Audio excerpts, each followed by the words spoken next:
कि हकीकत ये है कि ऐसे जुए के अलावा, ये जुआ नहीं है, आप खुद सोचो, जुआ नहीं है, ये जुआ है, जुए की एक नई शक्ल है, जुए की नई शक्ल है।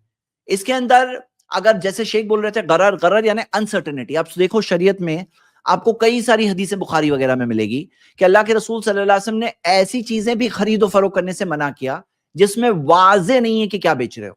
अब आप कोई क्रिप्टो करेंसी स्टार्टअप के अंदर जो इनिशियल कॉइन ऑफरिंग है, आईसीओ, उसके अंदर आपने पैसे लगाया और आपने पैसे लगाया, आपको पता नहीं आपके पैसे की वैल्यू बहुत ऊपर जाएगी, गिरेगी, जुआ ही है और क्या है, वो जुआ है। और हकीकत में वो चीज क्या है ये तो बताओ मुझे, मतलब वो चीज क्या है जिसमें आप पैसे लगा रहे हो, वो है क्या? वो एक ऐसी चीज है जो कुछ नहीं है, बस डिमांड सप्लाई की फोर्सेस की वजह से उसकी वैल्यू बन गई है कि लोग डिमांड सप्लाई की फोर्सेस की वजह से मांग रहे हैं, उसके ऊपर वैल्यू बन गई। तो अब यहां पे फैक्ट क्या है ना कि ये कंट्रीज इसको जुए के अलावा फ्लरिश होने नहीं देंगे रियल करेंसी के तौर पर। क्यों क्यों नहीं करने देंगे? देखो आपको पता है कई सारी कंट्रीज ने टोटल बैन लगा दिया, चाइना जैसी बड़ी कंट्री ने टोटल बैन लगाया हुआ है, हाँ, क्रिप्टो करेंसी एक्टिविटीज के ऊपर बहुत सारी कंट्रीज ने लगाया है। दूसरी कंट्रीज ने क्या किया है, रिस्ट्रिक्ट किया है, उसकी जान निकालने की कोशिश की है, यानी पूरा बैन नहीं किया तो उसकी जान निकालने की कोशिश की है।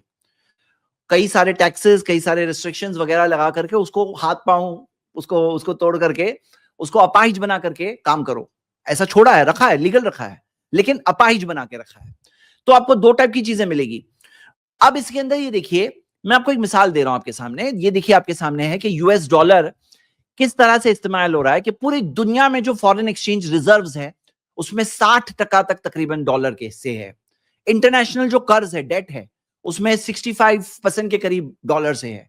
इंटरनेशनल लोन्स है उसके अंदर तकरीबन 55% डॉलर से है। ये जो ब्लू लाइन देख रहे हैं ना, डॉलर है। उसी तरह इंटरनेशनल बिजनेसेस जो होते हैं, बिजनेसेस के अंदर 56% के करीब ये डॉलर से है। इंटरनेशनल पेमेंट्स होते हैं जो 59% डॉलर से है। फॉरेन एक्सचेंज का जो ट्रांजैक्शन है उसमें 80% से 85% से ज्यादा डॉलर से है। अब वो चाहते हैं कि डॉलर का डिमांड बना रहे ताकि वो ज्यादा से ज्यादा डॉलर छापते रहें और ताकि डॉलर की वैल्यू बरकरार रहे, बल्कि बढ़ती रहे, स्टेबल रहे, अच्छी रहे, क्योंकि डिमांड उसका इतना सारा है। अब सोचो कि क्रिप्टो करेंसीज आते हैं सीन पर, कोई कंट्री के अंदर आकर के आप और मैं, हम लोग जो खरीदो फरोख्त कर रहे हैं, जिससे वो कंट्री की करेंसी का डिमांड है, और करेंसी का डिमांड है तो करेंसी की वैल्यू है।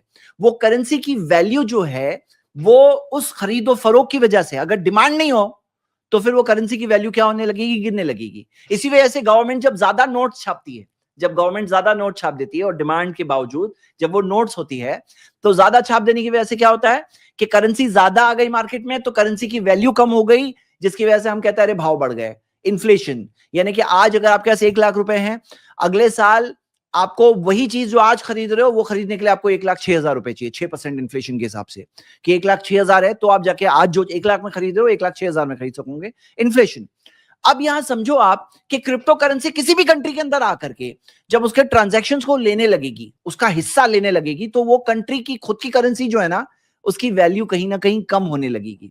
और कोई भी कंट्री इजाजत नहीं देने वाली है। जब तक ये जुआ सट्टाबाजी के लिए इस्तेमाल हो रहा है उससे उनको खास फर्क नहीं पड़ रहा है, उनको टैक्स वगैरह मिल रहा है।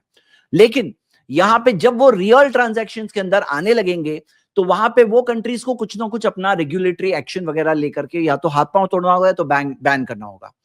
जैसे आप देखिए मिसाल के तौर पे वेनेजुएला की जो करेंसी है 99% गिर गई जब पॉलिटिकल इंस्टेबिलिटी आई। अर्जेंटीना की करेंसी 75% गिर गई जब उसके ऊपर इकोनॉमिक क्राइसिस आ गई थी। मेक्सिको की करेंसी 50%, जिम्बाब्वे की करेंसी 100% गिर गई थी वैल्यू तकरीबन। रशिया की करेंसी भी 1998 में 70% गिर गई, पॉलिटिकल इंस्टेबिलिटी। जब कंट्री की गवर्नमेंट गिरती है, इंस्टेबिलिटी आ जाती है, तो कंट्री की करेंसी पे असर पड़ता है। तो यहां पे ये क्रिप्टो करेंसीज क्या उतना आकर के एक कंट्री को उस कदर डिस्टर्ब कर सकती है? तो यहां समझने वाली बात है, कंट्री वाले खुद उसमें एक तरह से जंग में रहेंगे उस क्रिप्टो करेंसी के खिलाफ। ये एक इन्वेस्टमेंट के लिए एक बहुत बड़ा नेगेटिव बात है।